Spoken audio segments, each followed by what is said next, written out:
Merci beaucoup à Anne Bandel et au comité d'organisation de cette invitation. Ça y est, 21, nous sommes dans l'année Napoléon. Donc je suis très heureux de présenter cette première conférence de l'année consacrée à un couple de deux géants, un homme de lettres et un homme, disons, de pouvoir, un conquérant, Goethe et Napoléon. Je rappelle qu'en 2017, j'avais fait une exposition, dont voici le catalogue, publié par Laurence Gudin à la Baconnière, Goethe et la France. Évidemment que le sujet du rapport à Napoléon n'était pas oublié non plus.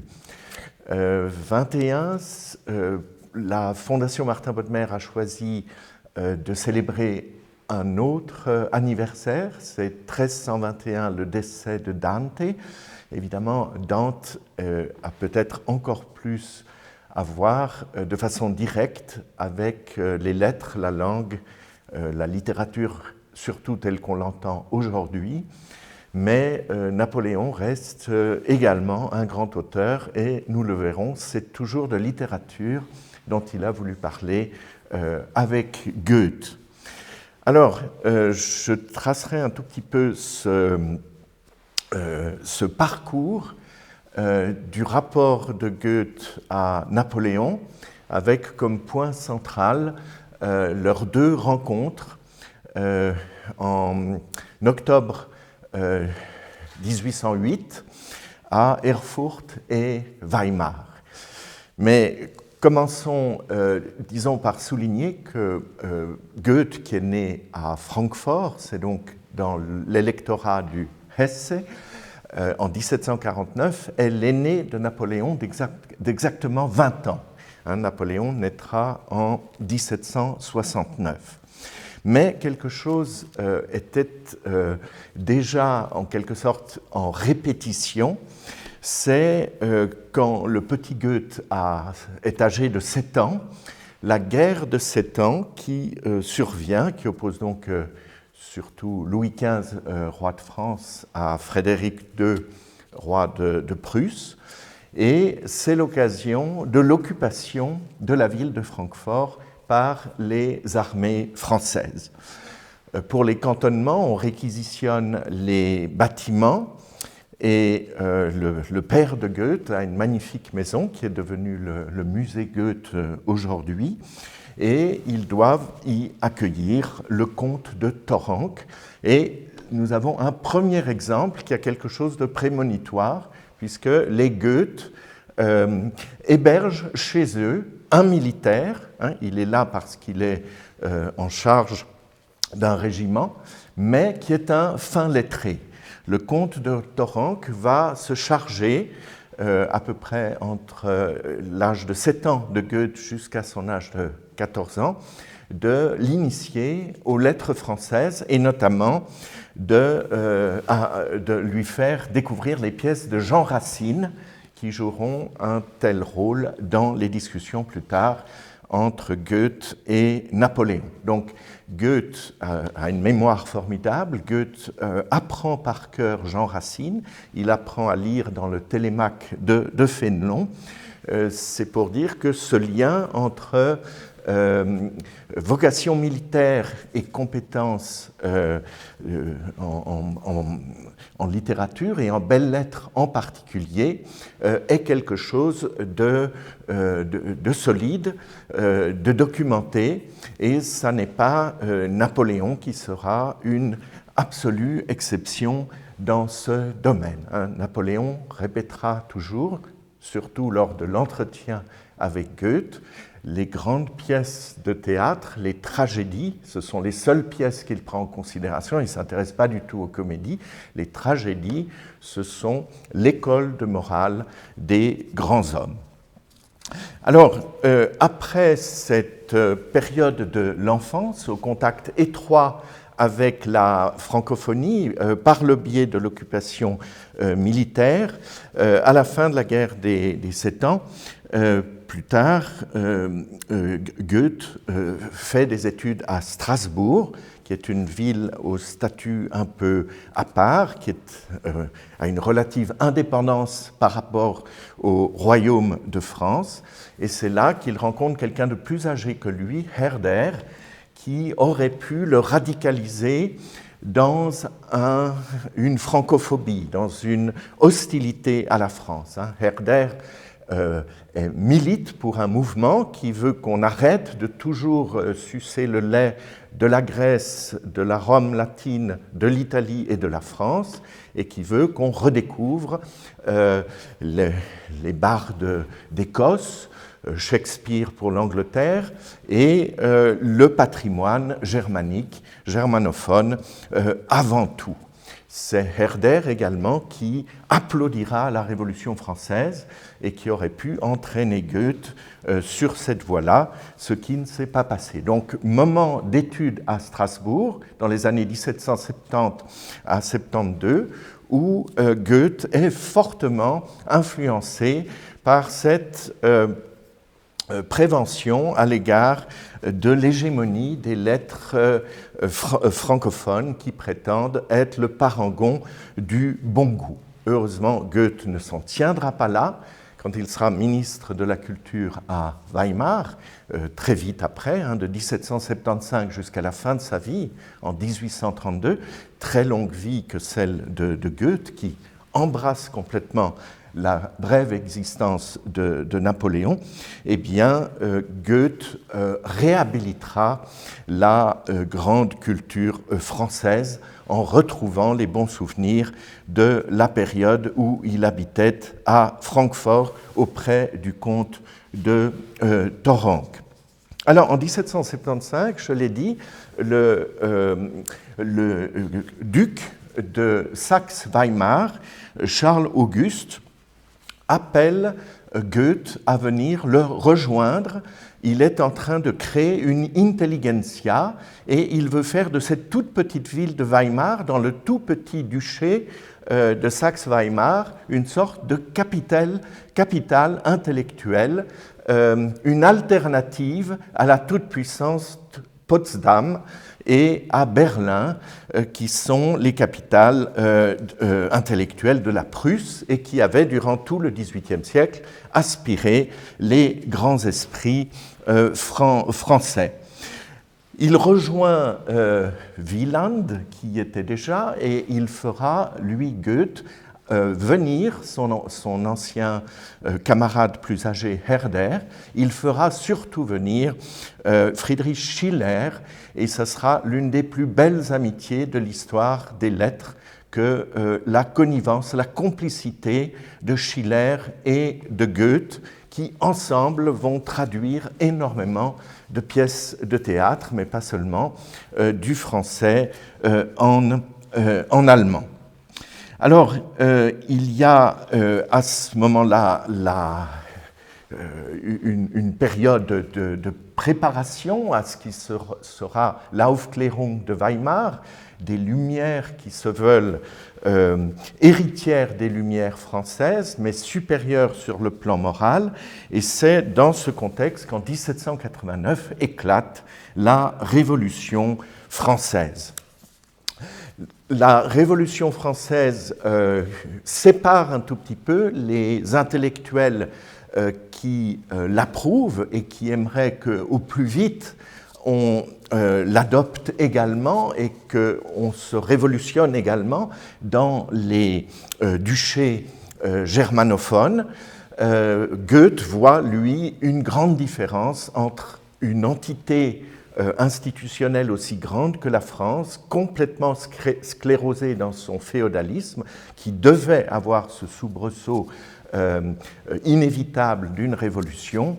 Il voit une grande différence avec des petites entités que sont les duchés, et il voit une aristocratie en dans les domaines germanophones beaucoup plus éclairés et proches des préoccupations des populations. Donc il n'approuve pas ceux qui deviennent les clubistes, c'est-à-dire qui suivent les jacobins ou les sans-culottes dans leurs idées et dans leur radicalisme. Alors, Goethe, désormais anobli par le duc de Weimar, son supérieur, doit accompagner le duc de Weimar dans la première coalition. Il y aura une série de coalitions qui vont se succéder pour essayer de mater ce qui ne devait pas faire l'ombre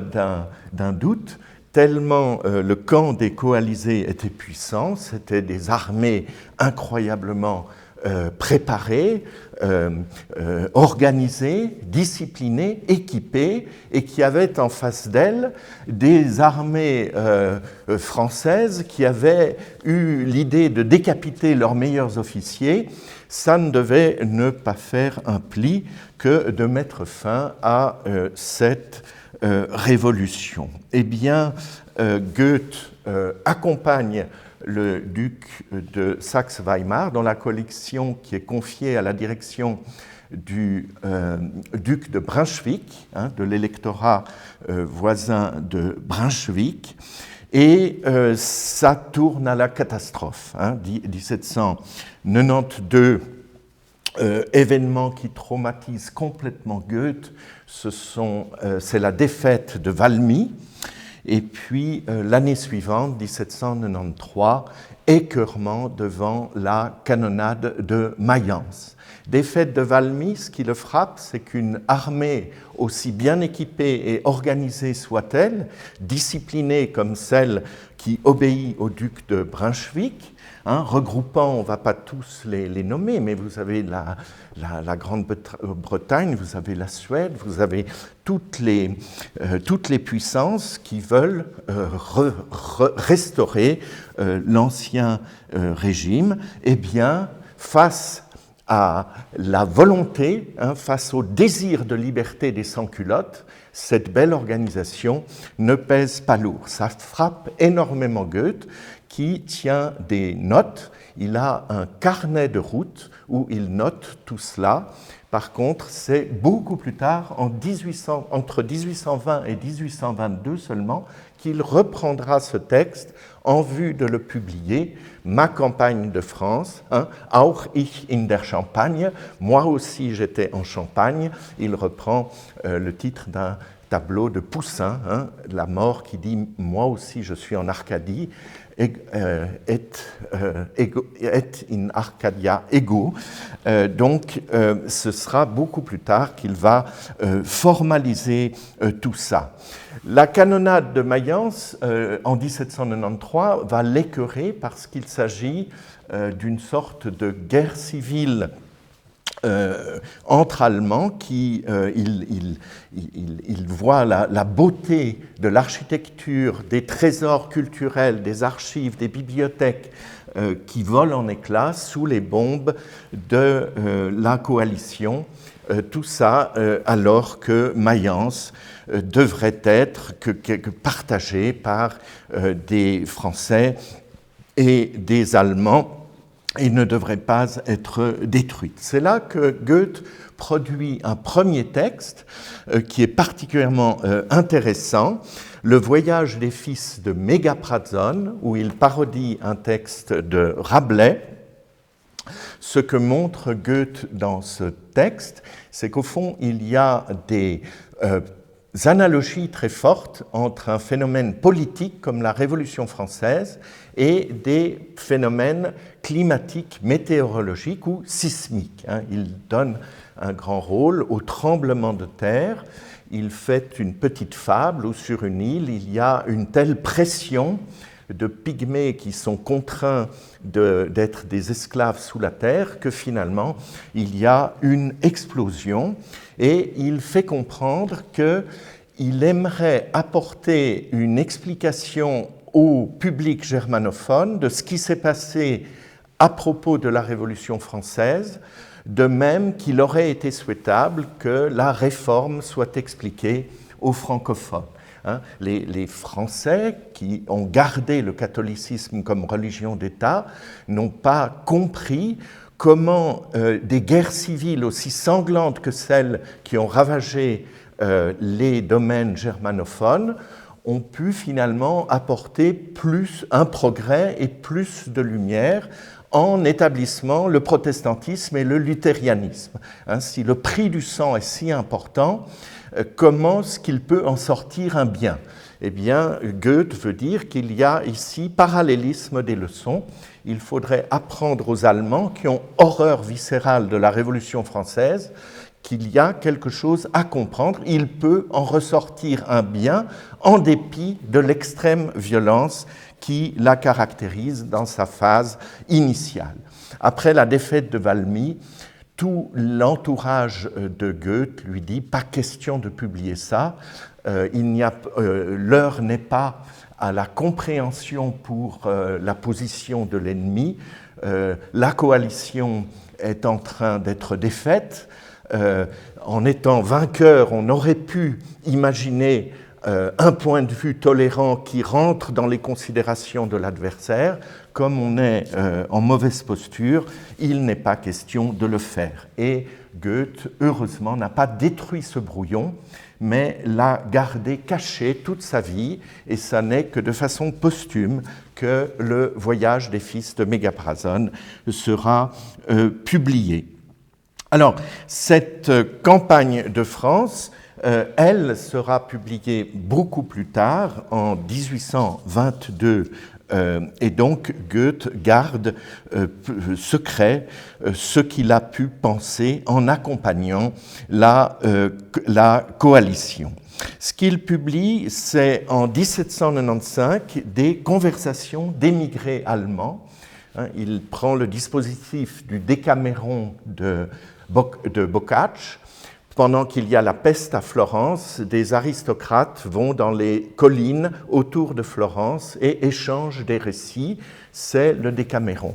Alors Goethe reprend le dispositif alors qu'il y a la peste moderne de la Révolution, les aristocrates discutent politique à l'abri des conflits, à l'abri des ravages de la guerre qui est civile en France, mais qui est également une guerre entre la coalition et la Révolution française. Ces conversations d'émigrés allemands sont publiées et nous arrivons en 1796 au traité de Bâle. Le Rhin devient une frontière. Il faut dire que jusqu'alors, le Rhin n'avait pas du tout été une frontière. Il y avait des prétentions, il y avait des enclaves de francophonie du côté nord du Rhin, et il y avait des enclaves germanophones du côté sud du Rhin. On décide à partir de cette paix de 1796 que le Rhin devienne une sorte de frontière naturelle. Alors, il faut souligner qu'à partir de 1796 et jusqu'en 1806, terrible bataille de Jena, qui est tout près de Weimar. Jena, Erfurt et Weimar sont vraiment un triangle de villes toutes proches les unes des autres, en Thuringe. Eh bien, il y a 10 ans de paix pour la Saxe. Pas du tout pour les autres pays. Le duc de Brunswick ne s'avoue pas content, ne s'avoue pas vaincu si facilement, et il y aura immédiatement, à partir de 98, la seconde coalition. Mais ce qu'on peut dire, c'est que là où Goethe est employé, donc sa patrie d'adoption, le duché de Saxe-Weimar, eh bien, connaît jusqu'en 1806 une période de paix. Le traité de Bâle a été conforté en 1797 par la paix de Campo Formio. C'est là que Goethe sort son grand texte pour lequel il est sûr de passer à la postérité, alors que de façon assez curieuse, on ne le lit presque plus, Hermann et Dorothée, un peu de la même façon que Voltaire était sûr et certain de passer à la postérité pour la Henriade, et pas du tout pour des petites choses comme Candide, etc., eh bien, Hermann et Dorothée, c'est le grand poème épique de Goethe, et il s'agit d'un pasteur protestant et d'une petite bourgade protestante en domaine germanophone qui reçoit l'arrivage d'émigrés dans un état catastrophique. Ils ont tout perdu, ils ont à peine des lambeaux de vêtements sur eux, ils sont affamés. Ce sont les aristocrates qui fuient et qui racontent des horreurs absolues sur ce qu'a été la chasse aux aristocrates et le massacre des aristocrates par ces espèces de barbares qui étaient les révolutionnaires. Donc une pièce très fortement orientée contre la Révolution.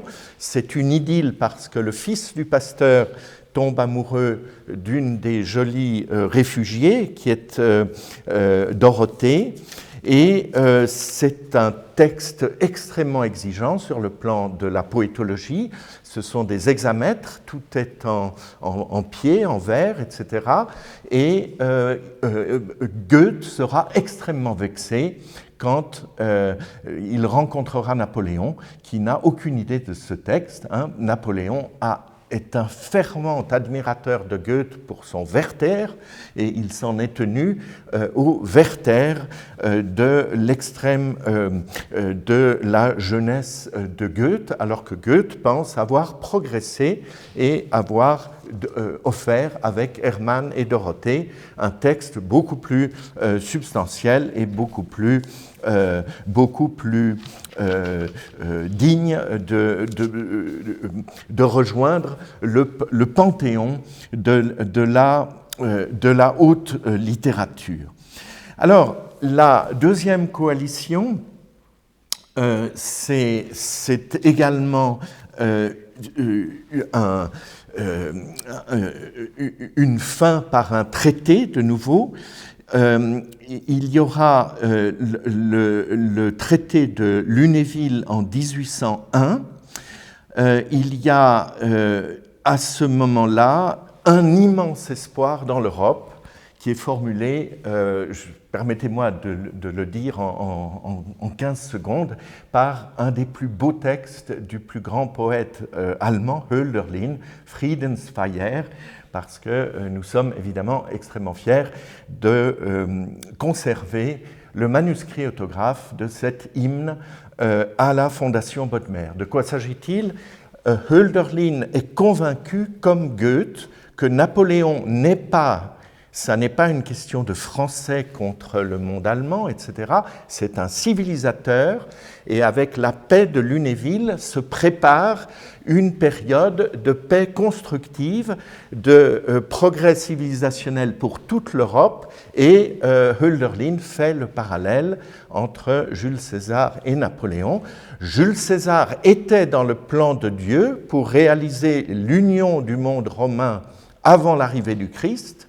Sans cette condition, le message du Christ n'aurait pas été universel, il serait resté un apôtre, un prophète juif à la suite des autres. Il fallait que Jules César réalise l'union des nations en dépit de leurs langues différentes. Et pour Hölderlin, pour cette génération, Napoléon, ça n'est pas le méchant français uniquement orienté vers la France, il est porteur d'un projet civilisationnel qui peut convenir à l'Allemagne, et il y a donc une réjouissance extraordinaire dans l'Ode Friedensfeier de Hölderlin. C'est le moment où Goethe, qui est alors assez tranquille à Weimar, traduit le théâtre. Il traduit notamment le Mahomet de Voltaire, il traduit le Tancrède de Voltaire, et Schiller, de son côté, traduit également. C'est là, en 1802, qu'il écrit pour la première fois quelque chose à propos de Napoléon, alors qu'alors c'était la révolution qui était considérée. Pour la première fois en 1802, Goethe entrevoit que Napoléon pourrait être l'homme providentiel qui remet de l'ordre à ce chaos épouvantable, à ce déchaînement de forces barbares qui était rendu nécessaire par le côté complètement sclérosé du système féodal, mais cette barbarie ne peut pas remplacer l'ordre qu'elle devait mettre à bas. Voici ce qu'il écrit le 9 mars 1802 à son ami Schiller. Regarde le prodigieux spectacle de ruisseaux et de fleuves qui finissent par déborder et par inonder tout l'ancien monde. Toute cette masse empirique énorme ne trahit pas autre chose que la nature, où l'on ne perçoit pas la moindre trace de ce que nous, philosophes, nous aimerions qualifier du nom de liberté. Attendons maintenant de voir si la personnalité de Bonaparte continue de nous donner l'agrément de ce magnifique et souverain spectacle. Donc, il y a eu des victoires retentissantes. La victoire de Marengo devient mythique. Victoire remportée en sous-nombre de troupes de façon extraordinaire et magistrale par le stratège qu'était Bonaparte le 14 juin 1800. La mythologie de ce militaire de génie, mais qui n'est pas que ça, mais il y a quelque chose de providentiel, comme il galvanise ses troupes, toujours sous-équipées, toujours en sous-nombre, et qu'il remporte des victoires. Voilà que Goethe se félicite auprès de Schiller. Ce courant absolument impossible à arrêter qu'était l'élan de la Révolution française, voilà qu'il semble qu'un homme providentiel va le canaliser, le dompter, et pour le meilleur, puisqu'il a l'air d'être éclairé. Donc pas une peur de Napoléon, mais une grande espérance mise dans un infléchissement désormais positif promis aux énergies libérées par la Révolution. Alors, c'est là, on peut en parler très rapidement parce que ce serait difficile de le passer complètement sous silence étant ici, en 1803-1804, qui rend visite à Goethe, Madame de Staël et Benjamin Constant. Ça n'est pas le sujet, sauf que c'est mis dehors par Napoléon, interdit l'un et l'autre de séjour à Paris. Napoléon n'a pas du tout aimé certaines considérations favorables à la Révolution, mais également favorables de façon nuancée à des réticences des émigrés qu'on trouvait dans le roman très riche et très nuancé qu'était Delphine. Il y a également une condamnation du parti que soutient Benjamin Constant dans son engagement politique. Donc les deux doivent s'en aller. Ils auraient pu tout de suite venir dans cette propriété achetée par Jacques Necker. Il décide de faire un voyage en Allemagne. Et ça, c'est quand même extraordinaire, il faut le saluer. Prémonition de Madame de Staël et de Benjamin Constant qui choisissent d'aller à Weimar et de voir Goethe, alors que tout le monde allait à Potsdam et Berlin voir les intellectuels en place. Donc ils vont contribuer beaucoup à cette renommée de Goethe comme alternative beaucoup plus moderne à cette capitale intellectuelle du Frédéric II qui vieillit désormais, mais qui a été longtemps le phare dans le monde germanophone de la vie intellectuelle. Alors, il y a là un parallèle assez drôle, puisque vous savez que Madame de Staël, si elle accourt pour voir Goethe, c'est surtout pour lui parler de son Werther. Et ce sera exactement de ce dont Napoléon voudra parler à Goethe également. J'ai lu votre Werther, lui dit Madame de Staël, je suis au fond l'auté pour qui vous écrivez. Vous aviez, sans le savoir, une destinataire idéale, et c'était moi. et puis Goethe, très emprunté, la repousse, ne veut pas trop la voir, il n'a pas le temps, il est surchargé d'occupation et il n'a pas le temps de trop parler avec elle. Et elle est très dépitée, alors elle a des mots très durs, hein. Il est petit, il est grassouillet, il ne ressemble pas du tout au Werther qu'elle avait idéalisé, etc. Même déception chez Madame de Staël qu'elle avait eue quelques années auparavant en rencontrant Napoléon. Hein, vous vous souvenez qu'elle avait été voir Napoléon avec l'espoir de lui dire « Vous êtes l'homme d'action, vous êtes le militaire, je suis l'intelligence, on va faire un couple extraordinaire. » Et là déjà, Napoléon avait dit « Mais écoutez, madame, je n'ai pas besoin de vous, etc. » Et elle avait été très déçue. Mais disons que l'intérêt pour les ouvrages de Madame de Staël c'est toujours confirmé chez Goethe, et notamment il aura une admiration sans limite pour de l'Allemagne que Napoléon en 1810 fera détruire parce que c'est trop favorable aux lettres allemandes, et qui seront miraculeusement sauvées et publiées en 1813 et 1814 à Londres. Donc il y a ce séjour, mais surtout en 1804, événement considérable, le sacre de Napoléon empereur.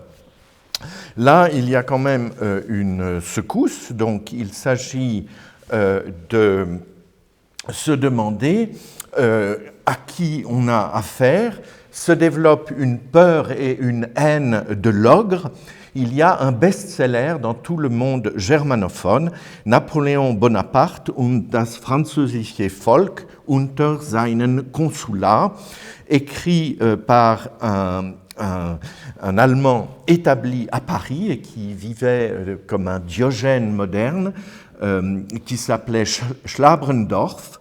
Et ce texte, qui paraît en 1804, a un immense succès pour asseoir la légende noire d'un Napoléon ambitieux, indifférent à la souffrance d'autrui, totalitaire, despotique et égoïste.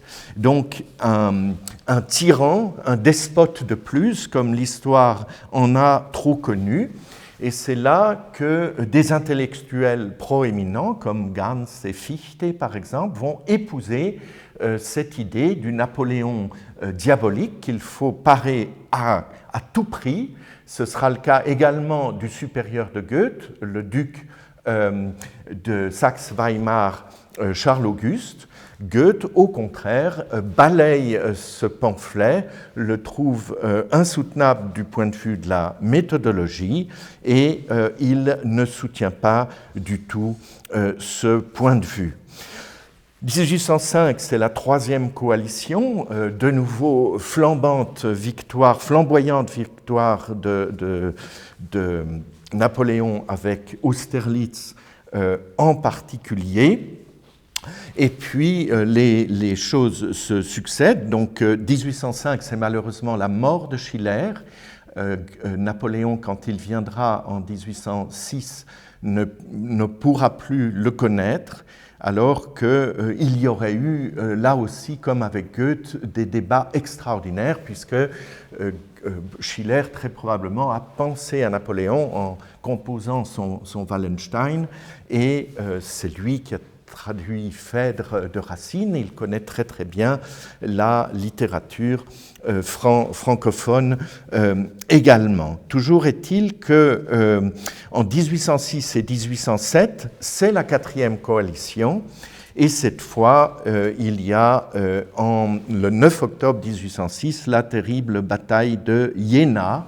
Iéna est sacrément ravagée par cette bataille. C'est là qu'habite notamment Wieland, dont la maison est presque entièrement détruite et qui est tout de suite confiée à une garde.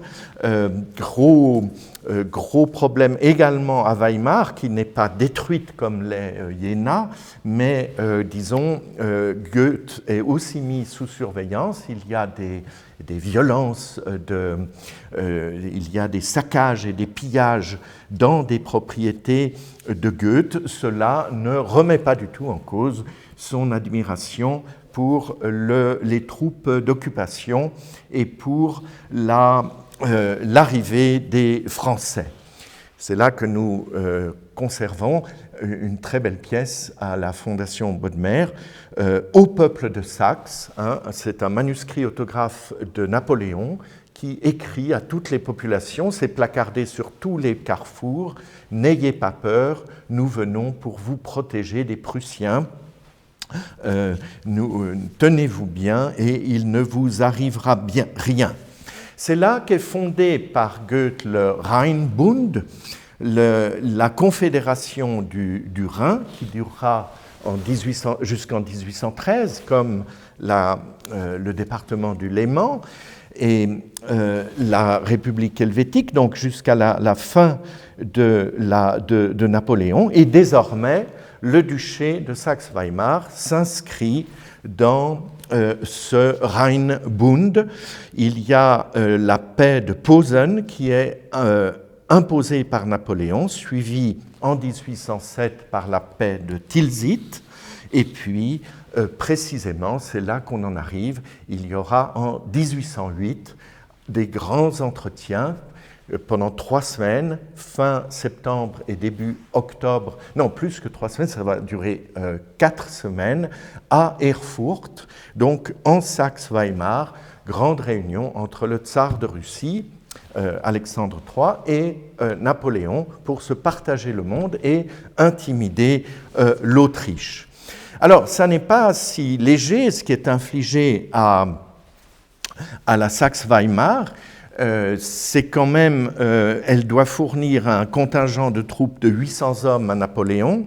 Elle doit héberger 80 000 hommes des armées de Napoléon et s'occuper de non seulement de leur hébergement, mais de leur ravitaillement, 20 000 chevaux, et puis dette de guerre pour n'avoir pas laissé sans esquisser de se défendre entrer les armées de l'empereur, eh bien 2,2 200 000 millions de livres de dettes de guerre. C'est donc très très lourd ce qui est infligé. On sait que la conscription a été un problème dans tous les territoires conquis par Napoléon.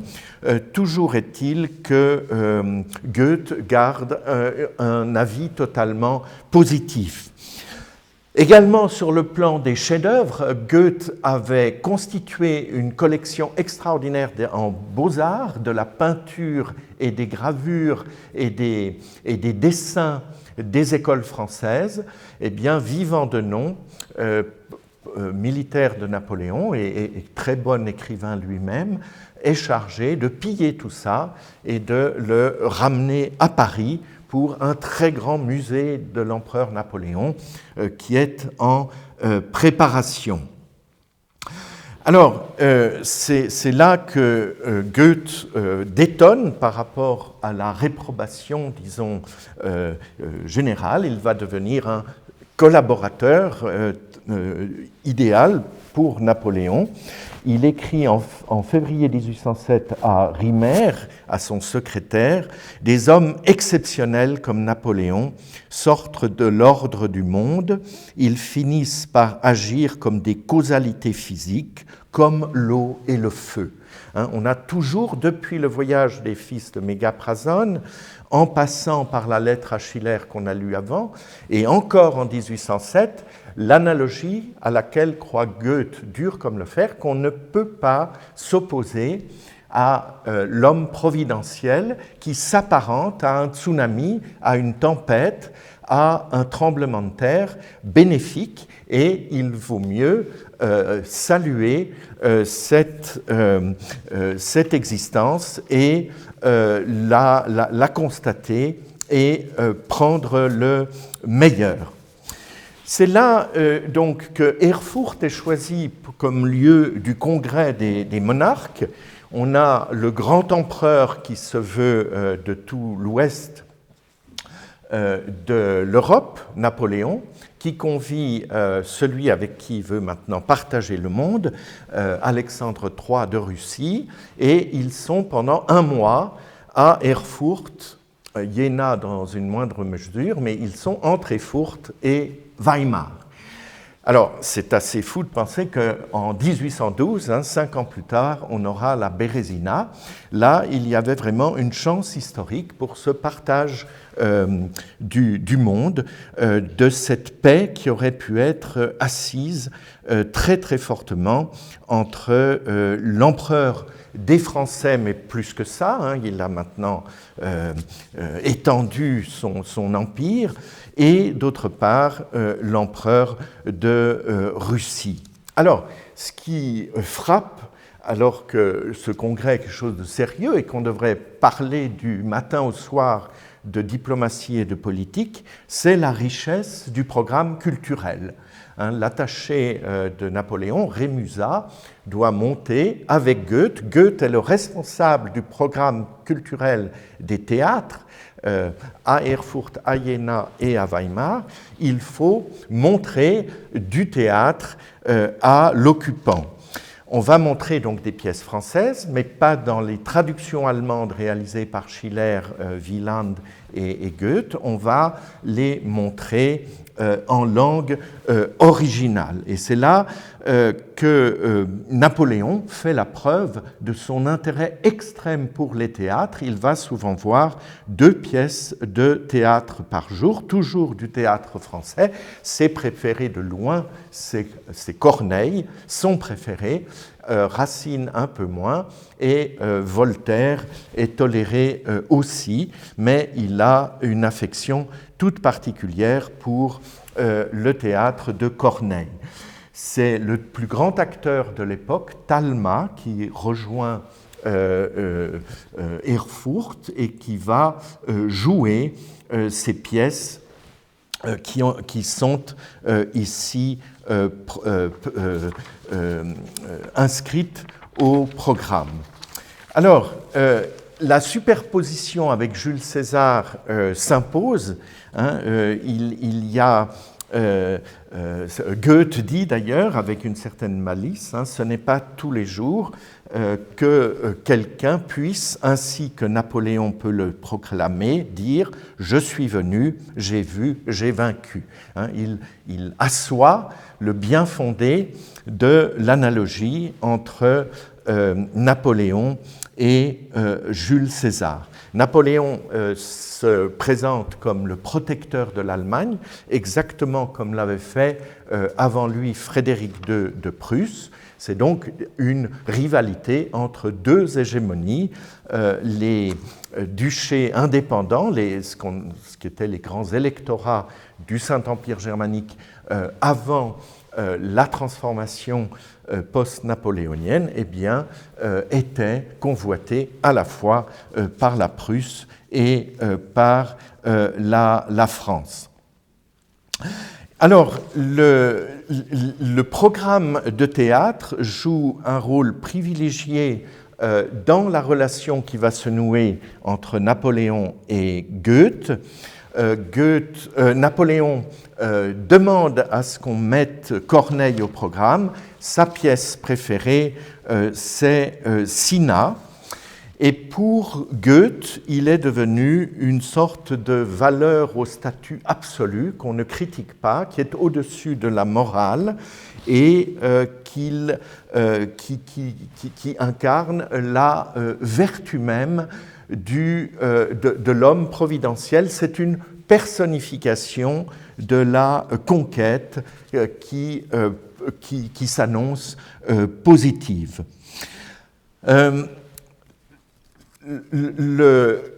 La stylisation qui va se mettre en place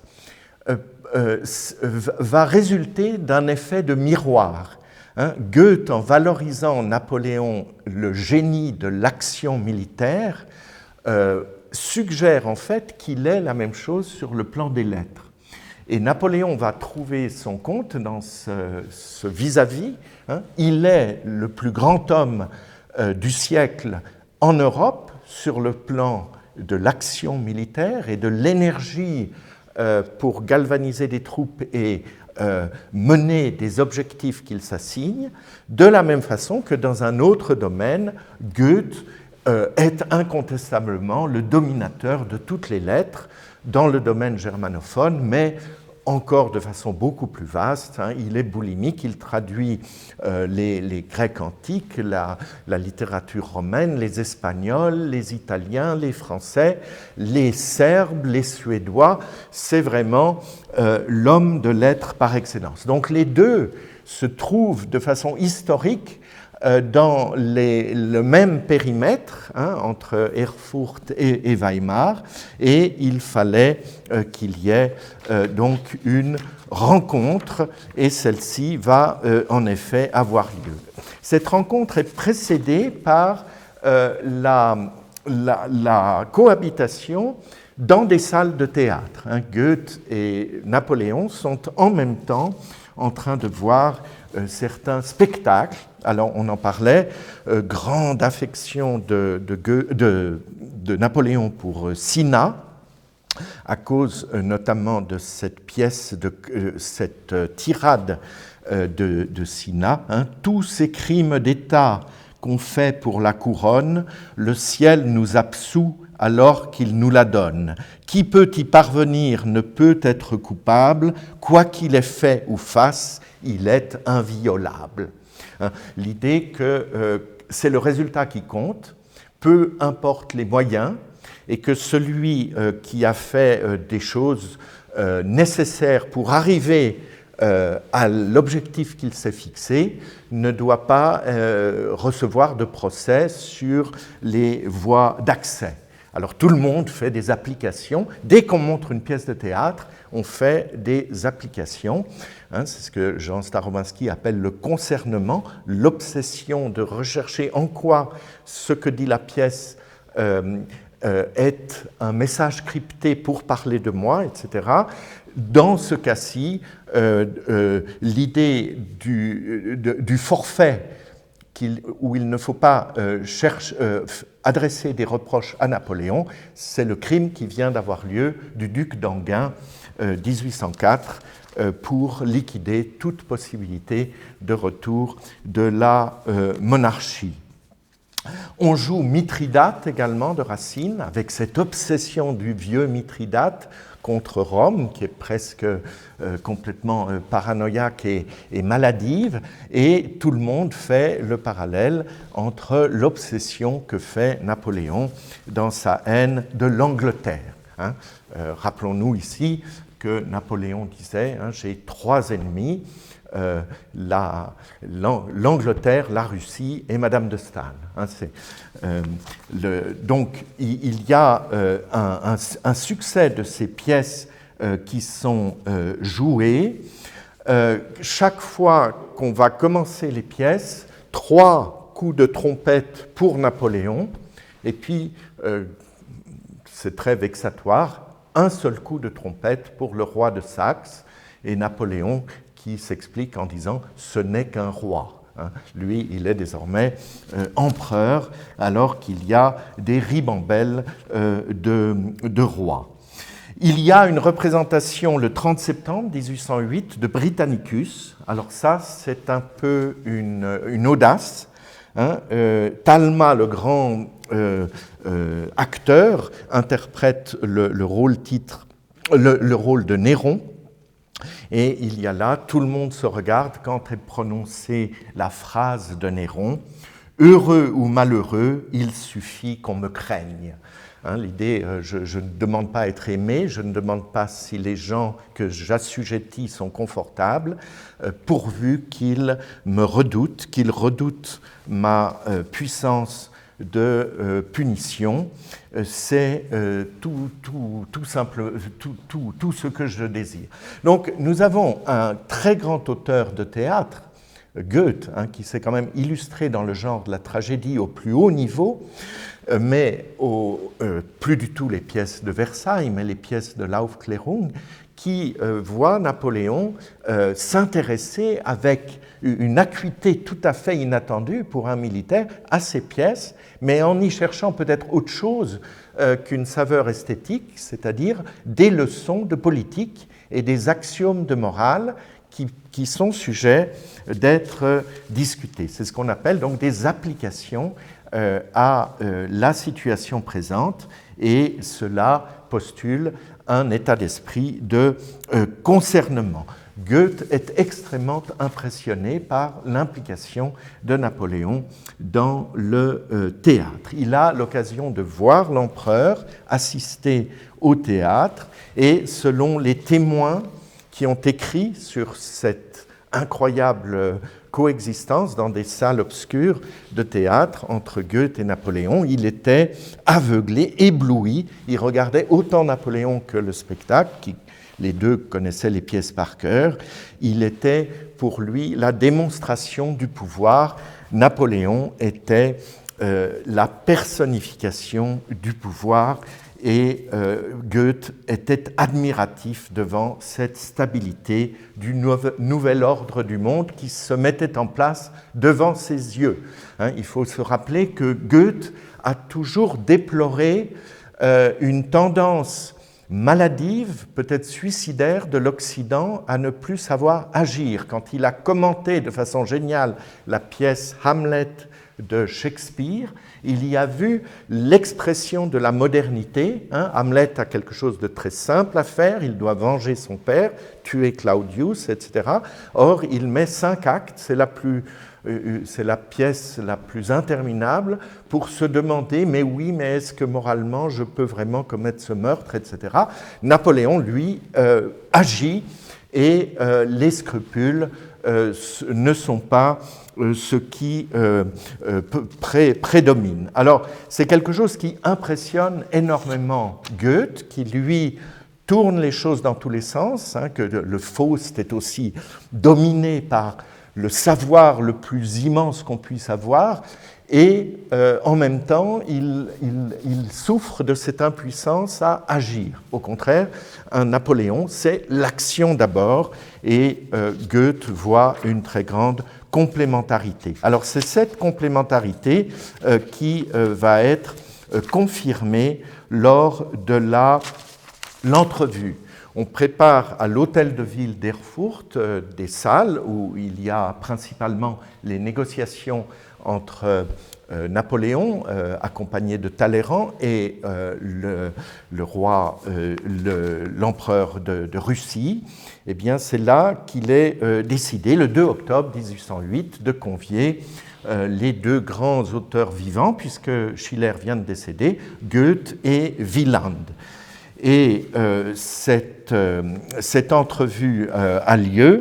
Elle est extrêmement féconde.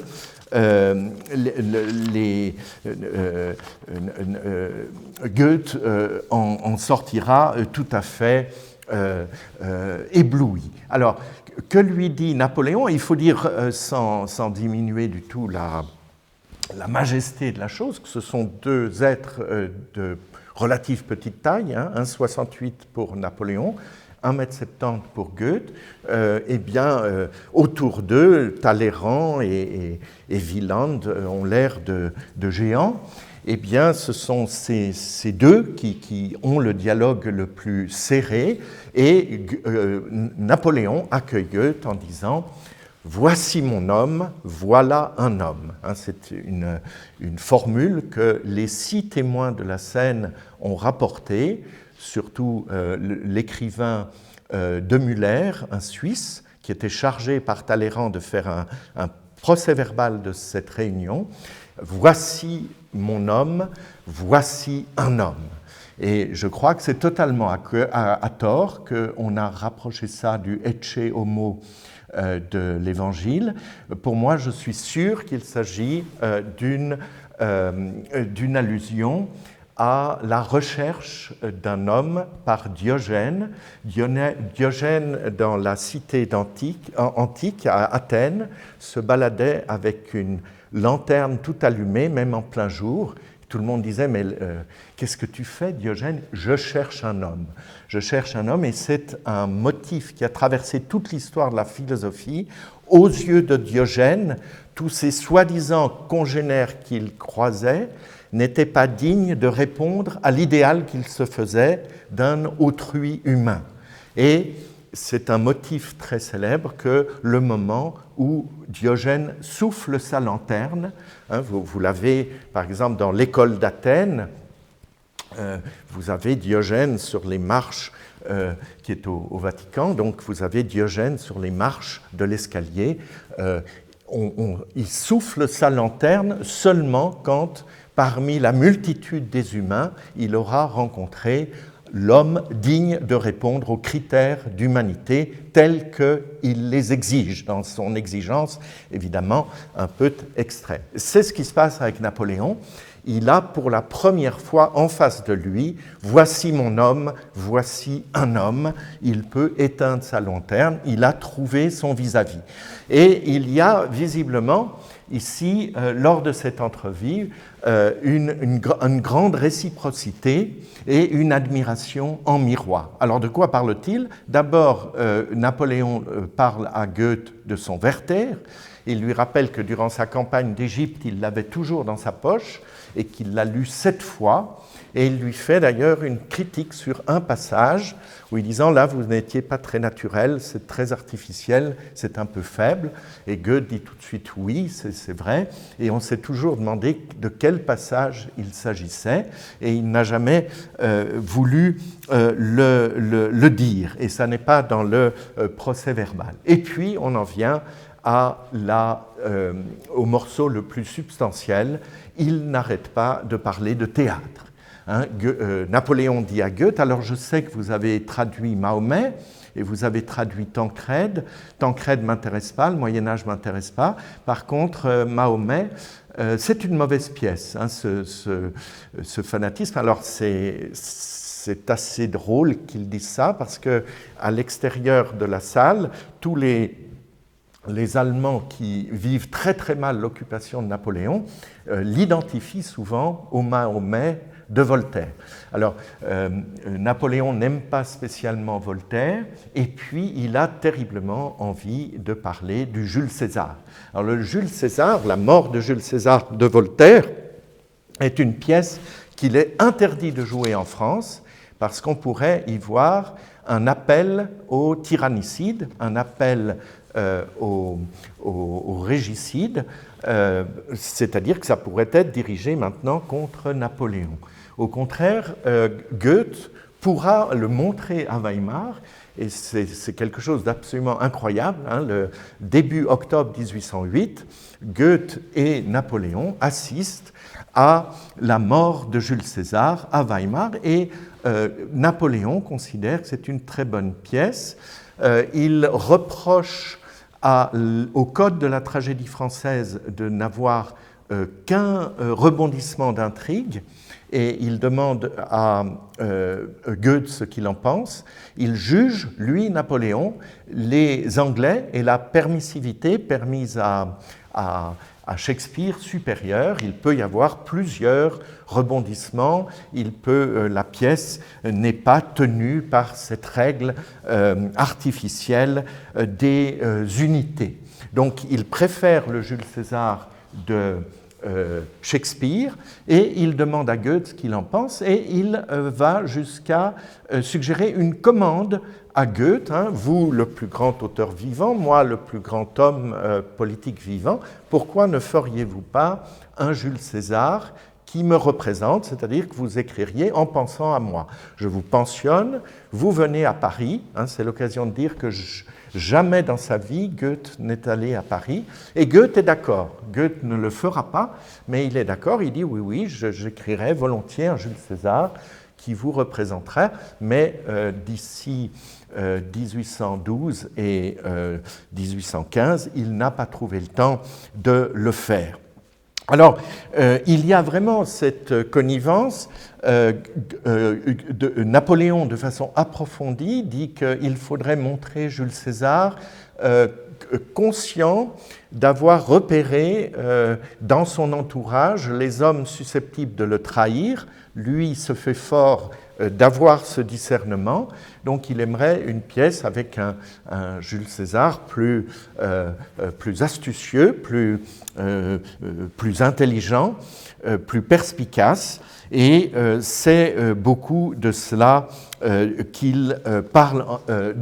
ils parlent ensemble. C'est donc la première rencontre qui a lieu à l'hôtel de ville entre cet homme Goethe de 60 ans, Wieland a 75 ans, Wieland va bientôt mourir, il va mourir en 1813, eh bien Goethe, qui a 60 ans, va encore vivre jusqu'en 1832, alors que Napoléon, qui est de 20 ans son cadet, est là une sorte d'énergie entièrement orientée vers, sans compter, sans faire d'économie, ne dormant pas, mangeant à peine,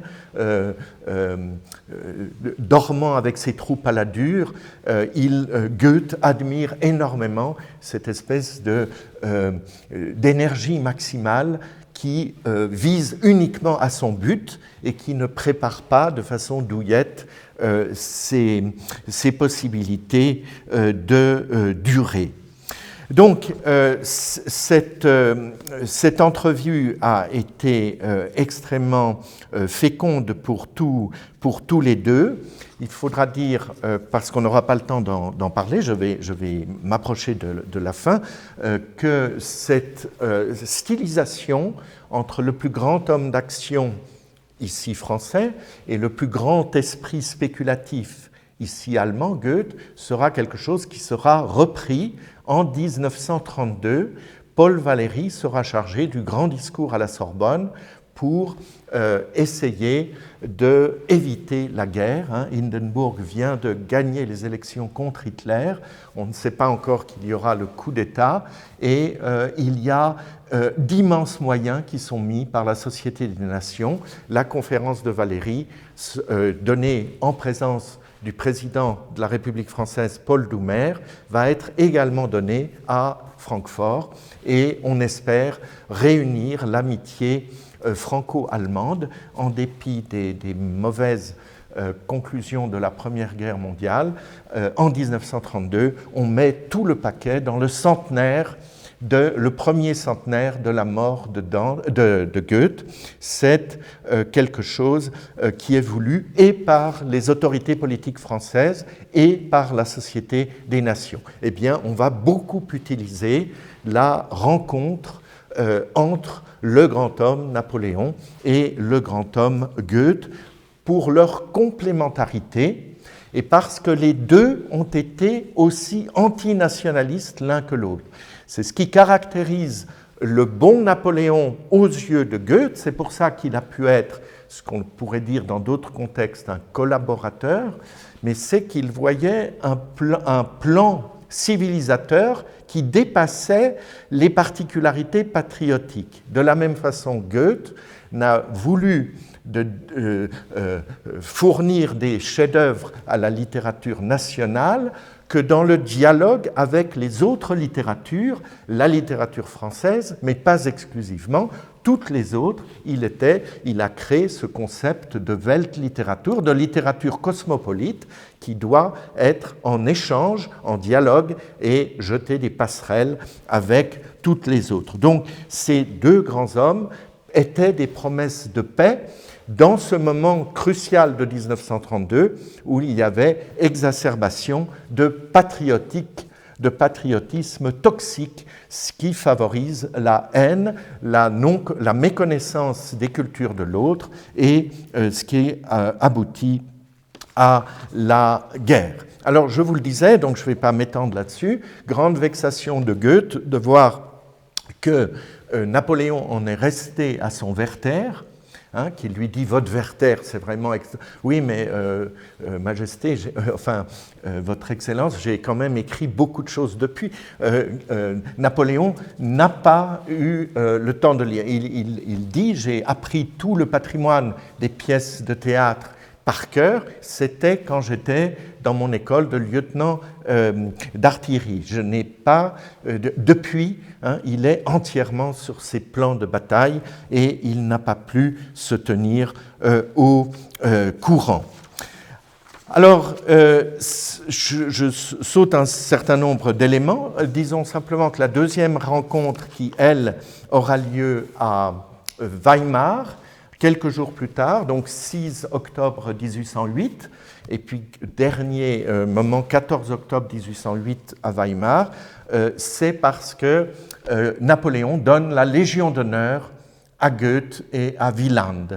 Il a créé en 1802 la Légion d'honneur, 1804, premières médailles ont été données. C'est déjà en 1808 que Goethe reçoit, comme Wieland, la Légion d'honneur. Avec Wieland, il faudrait s'appesantir, on n'a pas le temps, Napoléon a des entretiens très approfondis autour de l'historien latin Tacite, qui est auteur des Annales historiques, et Napoléon essaye de discuter quel est le meilleur historiographe par rapport au conquérant qu'il est censé décrire et encenser.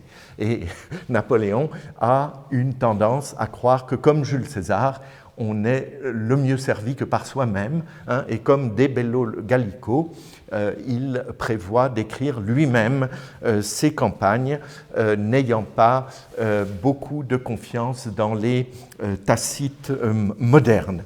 Alors, ils reçoivent les deux la Légion d'honneur, ils reçoivent également de l'empereur, le tsar de Russie, la croix de Sainte-Anne, et ils sont donc doublement décorés, très très fiers de cette décoration.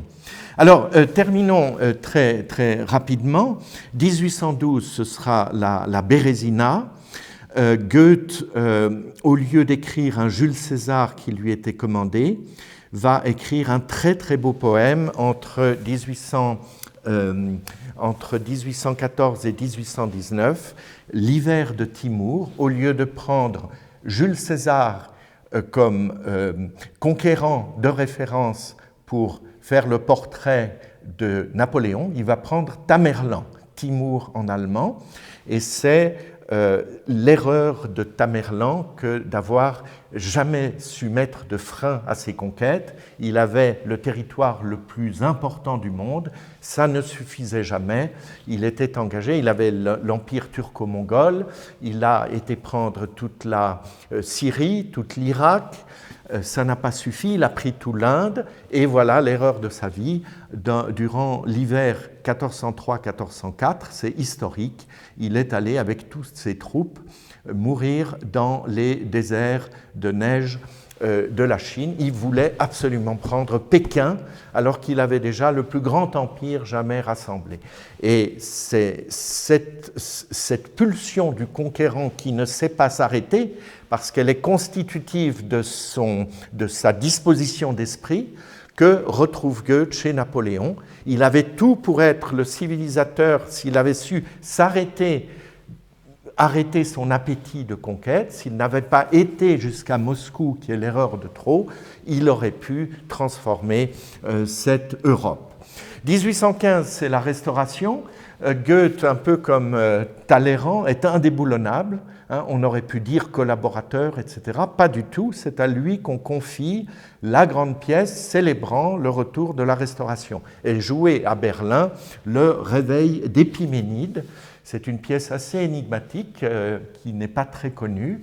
Le roi Minos est une sorte de conquérant qui agit, et à côté de son palais, un berger est pris de narcolepsie. Il dort durant tout le règne de Minos et il est habité en songe par le dieu qui lui donne la sagesse. Et quand Minos arrête d'être le despote et le tyran et meurt, le sommeil s'arrête et Épiménide peut apporter à la aux habitants de la Crète la sagesse.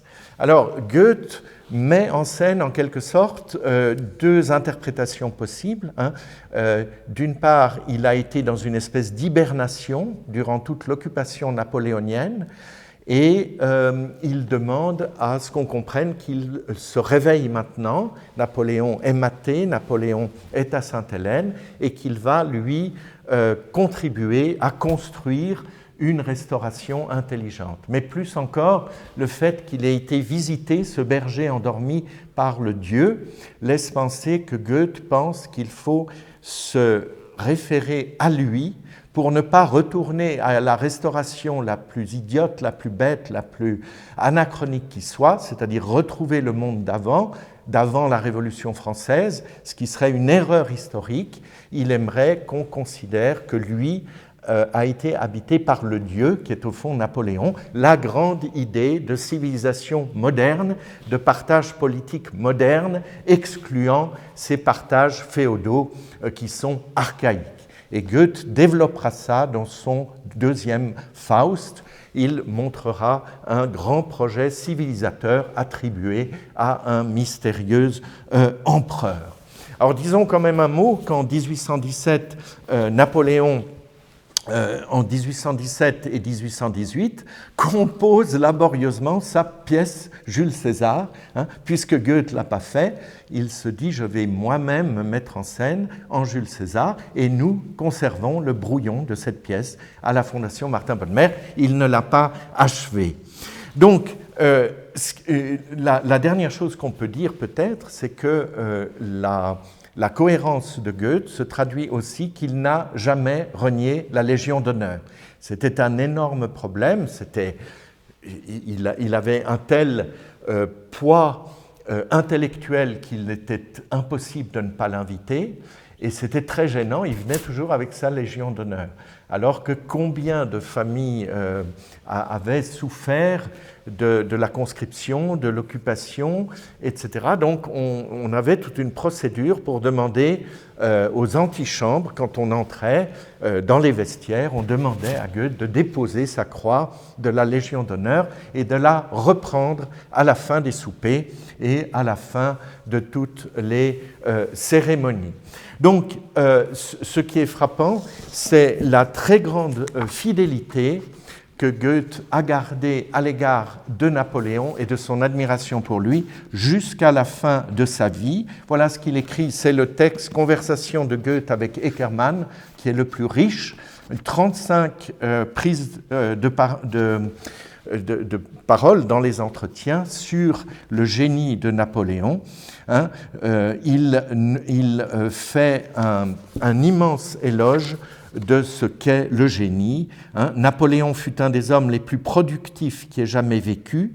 Oui, mon ami Eckermann, on n'est pas seulement productif en écrivant des poèmes ou des pièces de théâtre, il existe aussi une productivité des actes, et celle-ci, en bien des cas, est beaucoup supérieure à l'autre.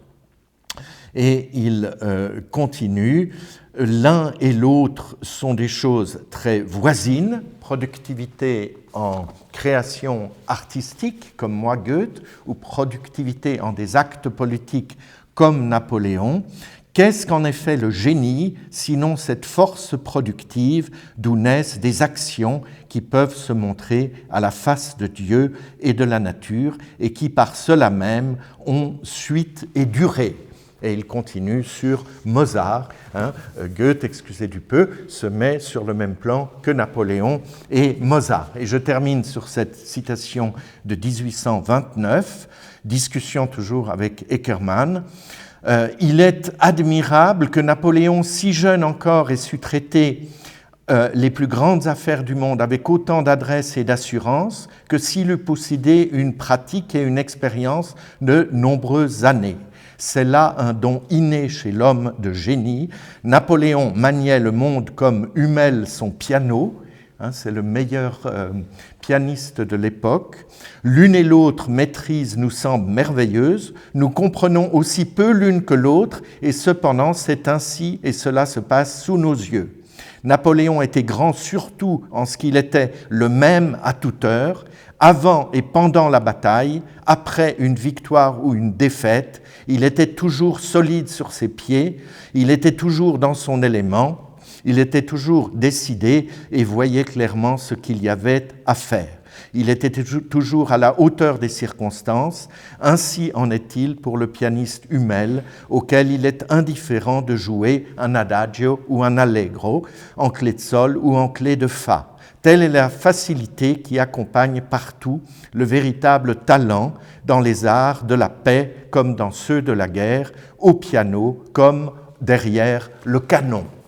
Donc, par ce parallèle que fait ici Goethe 1829, à 3 ans de sa mort, alors qu'en 29, Napoléon est mort depuis 8 ans, il y a visiblement encore une variation sur ce vis-à-vis, ce parallélisme qui n'a cessé de l'accompagner, nourri par l'exemple admiré de Napoléon, de l'artiste créatif et de l'homme militaire. C'est vraiment le point sur lequel ces deux très très grandes personnalités ont pu mirer, ont pu contempler une sorte de reflet de leur propre génie en voyant le modèle